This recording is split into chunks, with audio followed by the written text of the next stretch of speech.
All right, we're going to talk about some of these sprouts that grow up in odd places of the tree. This is a water sprout. Some people call them suckers, but suckers actually grow from the root system out of the ground, and water sprouts grow off the branches of the tree.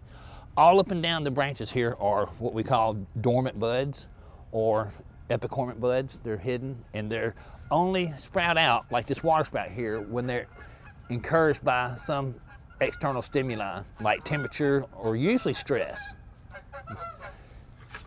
And what we do when we prune on trees to eliminate some of these water sprouts, you can see it's kind of gone crazy and it's going to be rubbing up here in the canopy. It really doesn't fit the tree. If I want to do a preliminary cut, I could cut it back to a node or a lateral stem like so,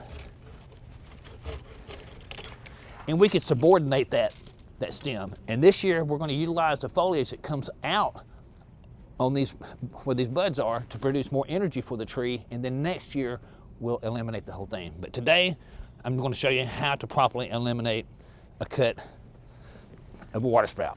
We're going to take it back just above the collar where it grows out, so we'll have a good compartmentalization of this wound. So next year that should close over well.